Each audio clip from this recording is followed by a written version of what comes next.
Selamat pagi teman-teman semuanya. Ketemu lagi sama saya Ayu di kelas pagi ini. Jadi kita mau bahas lagi tentang fresh graduate. Kebetulan kita juga ada beberapa pertanyaan nih dari teman-teman.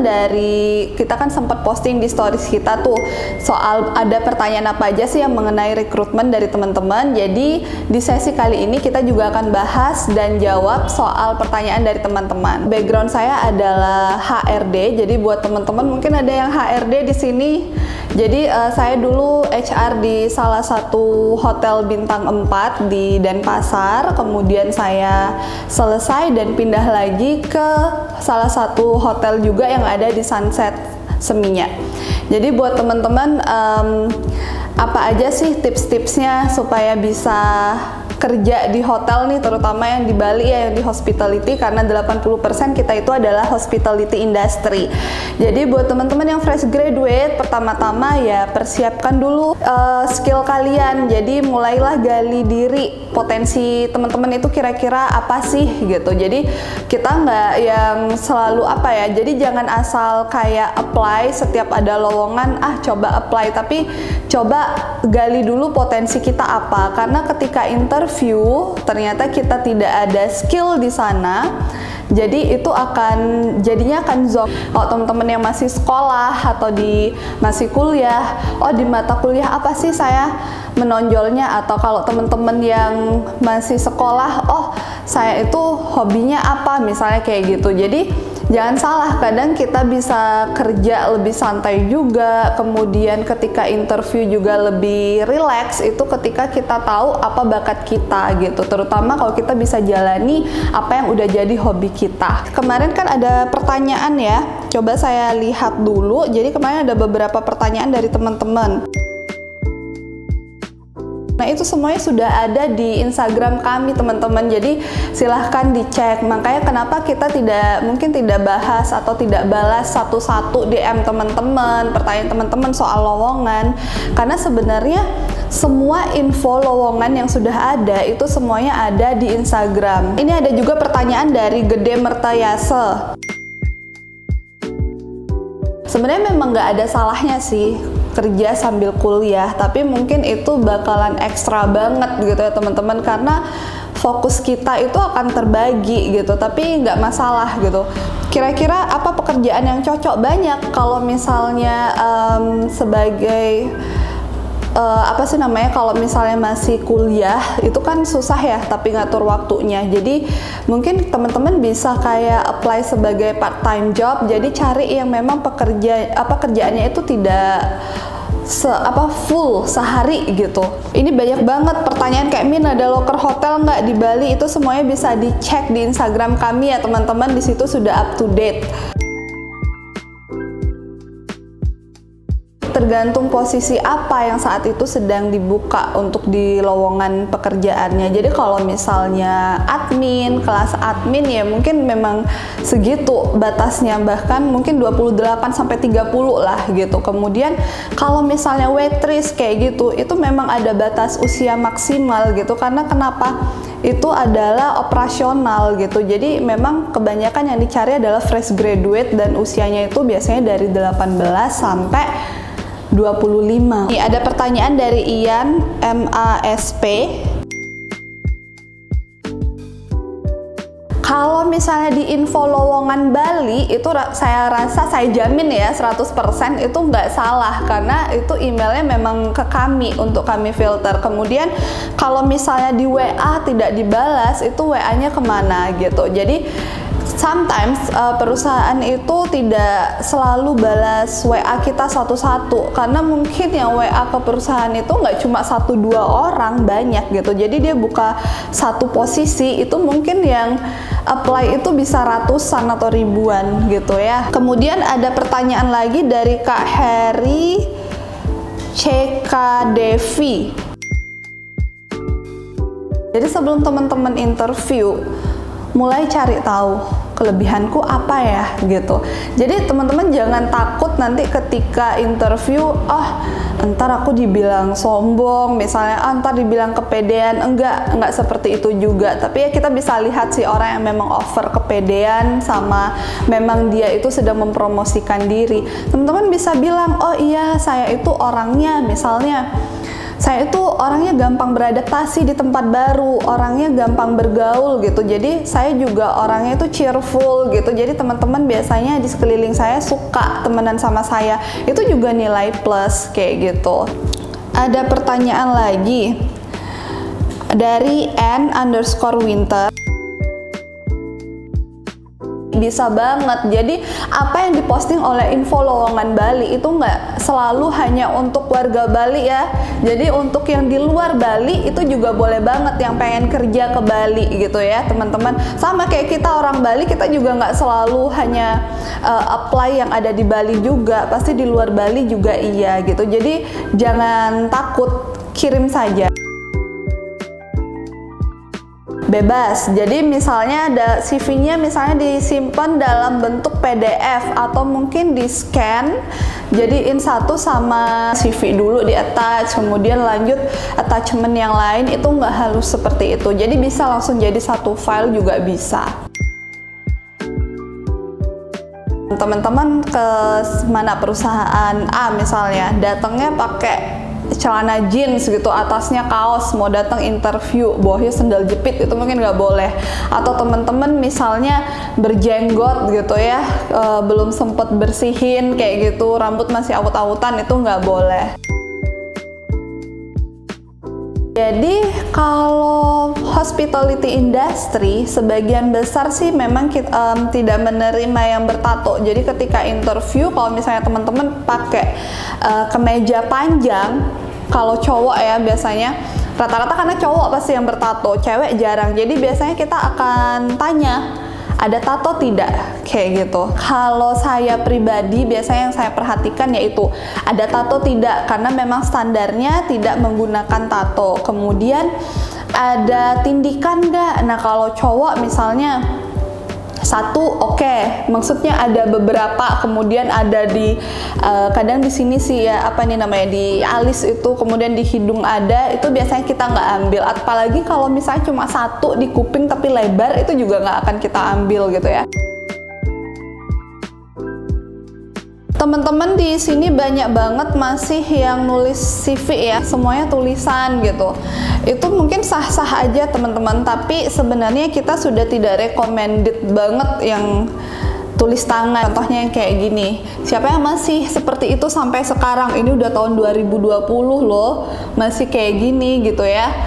Jadi ini udah so yesterday gitu loh. Buat teman-teman yang masih seperti itu, ayolah move on ke era baru gitu ya. Kita bikin CV yang lebih cantik lagi, yang lebih menarik gitu ya. Kami itu juga ada jasa pembuatan CV. Kalau teman-teman misalnya pengen tahu info lebih jelasnya, itu bisa follow salah satu akun kami juga, itu di @solusi_cv ya. Kenapa? Ini sedikit saya info juga, karena ini juga pengalaman pribadi ya kawan-kawan. Jadi kenapa harus di Solusi CV? Jadi di situ kita itu nggak cuma dibikinkan CV, misalnya Min, buatin dong saya CV seperti ini. Contohnya seperti ini ya teman-teman, kelihatan kan? Nah, itu nggak yang oke, kita buatin, itu nggak. Jadi kita bisa konsultasi juga. Kadang-kadang tuh kayak aduh, aku nggak tahu nih apa yang harus aku buat nih di CV misalnya kayak gitu. Nanti kita akan bantu. Misalnya nih, saya pengalamannya itu admin gitu, tapi nggak ada lowongan admin, bener-bener pure admin gitu ya di info lowongannya. Jadi bisa kita arahkan kayak misalnya, oh ini bisa kok di sales admin, itu masih bisa. Atau misalnya di jadi sekretaris, itu masih bisa kok yang basicnya admin gitu. Jadi nggak harus yang cuma administration kayak gitu. Atau misalnya HR admin kayak gitu, itu juga bisa kawan-kawan. Jadi kita bisa konsultasi. Kalau teman-teman misalnya nih bikin CV di tempat lain ya, saya nggak akan sebutkan merek gitu ya, misalnya tolong dong buatin saya CV, saya mau ngelamar di departemen kitchen misalnya kayak gitu. Nah mereka akan tulis cuma kayak oh iya gitu, ngelamarnya misalnya lamarannya apply sebagai kitchen misalnya kayak gitu, atau apply sebagai FB kitchen gitu aja. Jadi kalau di kami akan cari tahu oh kitchennya di bagian apa, karena FB kitchen itu luas juga ya kawan-kawan. Jadi misalnya oh iya saya misalnya mau jadi cook kayak gitu, atau misalnya mau jadi oh saya mau ngelamar sebagai CDP gitu ya, atau saya mau ngelamar jadi executive chef kayak gitu. Jadi itu kita akan tanya lagi. Jadi kita nggak yang hanya nulis kayak asal nulis deh yang penting jadi dibayar udah, nggak, kita nggak kayak gitu. Jadi kalau misalnya juga teman-teman apa ya, kadang suka bingung gitu, bagusnya ini gimana ya Min, misalnya kayak gitu, kita akan carikan solusinya, kita akan kasih masukan juga gitu ya teman-teman. Silahkan buat CV di kami, karena kita ada free konsultasi juga, kemudian ada free perbaikan selama 3 kali, dan juga kita bisa 24 jam di chat. Jadi kita ada WA-nya, jadi teman-teman bisa sebenarnya swipe up di Instagram kami, di situ langsung nge-link ke WhatsApp kami. Jadi itu di Solusi CV. Tapi kalau teman-teman misalnya nggak inget add Solusi CV, silakan teman-teman lihat di info lowongan Bali, di situ sudah ada. Karena kenapa ya? Jujur, memang saya sebagai HR itu memang pengalaman saya, CV itu juga salah satu penunjang teman-teman. Jadi kalau dulu mungkin kita bikin CV itu sampai berlembar-lembar gitu ya, karena tulis tangan, oh nggak cukup kayak gitu. Tapi kalau dengan desain ini, kalau sebenarnya memang banyak juga aplikasi gratis, aplikasi yang free untuk bikin CV. Tapi sebenarnya itu juga apa ya? Itu dibuatnya sama robot. Jadi tambah lagi kita ruwet gitu loh. Saya juga pengalaman, saya juga pernah buat ruwet gitu, isi login email lagi, isi verifikasi email lagi, terus habis itu pas ngetik, udah capek-capek ngetik, koneksi hilang, dia nge-refresh lagi, bikin lagi seperti itu. Belum lagi sudah selesai bikin, ternyata karena di sini misalnya tidak cukup, dia akan ada page kedua, halaman kedua yang itu cuma 1 kata gitu kan, jelek banget gitu ya. Itu bedanya yang free dengan berbayar. Jadi memang ternyata cari kerja juga harus modal teman-teman. Tapi modal sedikit dengan apa ya, karir yang menjanjikan, oke lah gitu kan, investasi awal gitu. Jadi kalau misalnya CV-nya di kami itu semuanya benar-benar didesain gitu. Jadi bukan cuma mengandalkan free template terutama ya. Jadi masih acak-acakan gitu. Di kami bisa juga ganti background yang kayak gitu. Oh saya pengennya backgroundnya seperti ini. Jadi antara CV satu dengan CV yang lain tidak akan sama, tenang aja. Atau teman-teman misalnya punya ide, saya pengennya CV saya bentuknya seperti ini. Oh tenang aja, kita bantu gitu ya. Jadi itu juga salah satu bentuk kami ke perusahaan untuk memfilter segala sesuatu informasi yang masuk. Yang masuk apa? Contoh misalnya, saya nggak punya experience macam-macam. Kemudian ada lowongan nih, oh cari FO manager gitu. Padahal saya nggak ada basic di sana, kemudian nggak ada experience di sana. Saya apply ke sana, pokoknya asal apply, setiap ada lowongan apply gitu. Jadi kita menghindari hal-hal yang seperti itu. Kemudian tadi kan saya jelasin juga ada CV-CV yang masih bentuknya tulis tangan. Kalau tulis tangan kemudian rapi sih oke gitu. Tapi ada juga yang tulis tangan masih dicoret-coret, kemudian difoto pakai HP biasa, upload kayak gitu.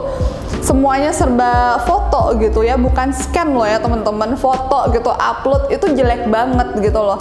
Dan itu udah pasti cuma apa ya, mohon maaf tapi ya, sorry to say, jadi memang itu jadinya kayak spam gitu di email perusahaan gitu. Maka dari itu kita di Info Lowongan Bali membantu untuk memfilter gitu. Kemarin kirim CV juga belum ada info apa-apa, coba dilihat lagi yang masih tulis tangan dan segala macam. Tadi kita sudah infokan, di kami juga ada di @solusi-cv, atau kalau yang bingung silakan dilihat di IG kami, di situ sudah ada. Saya di sini mau ngajak teman-teman untuk apa ya, melakukan perubahan teman-teman. udah kita pokoknya move on gitu. Sekarang udah era baru, semua serba digital gitu kan ya teman-teman. Jadi gunakanlah digital itu dengan baik gitu teman-teman. Oke, itu pertanyaan bagus. Jadi bakalan saya sebutin kenapa sih wanita, karena sejauh ini yang lebih telaten soal administrasi itu memang wanita gitu ya, bukannya saya haras juga gitu ya. Jadi itu memang kalau laki-laki mungkin rada-rada kayak gregetan gitu kan ya, tapi kalau cewek kebanyakan sih memang rata-rata cewek yang lebih telaten untuk ngurusi administrasi, karena administrasi itu mungkin kelihatan simple, bisa Microsoft Word, Excel udah, tapi sebenarnya sebagai admin itu nggak gampang, karena kalau perusahaan adminnya pincang itu hancur. Jadi sebenarnya pilarnya kita itu juga ada di admin, karena admin itu bukan berarti rendah ya, itu kaki kita. Jadi ketika kaki kita lumpuh ya udah kita nggak bisa ngapa-ngapain gitu kawan-kawan. Jadi admin itu susah, makanya kenapa banyak rata-rata cewek yang dicari. Teman-teman fresh graduate, ya udah teman-teman tulis aja UMK atau mengikuti dari perusahaan gitu. Tapi kalau teman-teman misalnya jam terbangnya tinggi, yang di-apply itu sebagai manajer kayak gitu, itu beda lagi. Itu udah pasti sistem nego udah gitu. Berapa yang kita pasang, kemudian nanti akan ada nego juga di sana gitu. Beda lagi kalau misalnya teman-teman dapat pekerjaan yang mungkin di bawah UMK ya teman-teman gitu. Tapi untuk saat ini sih patokannya memang UMK.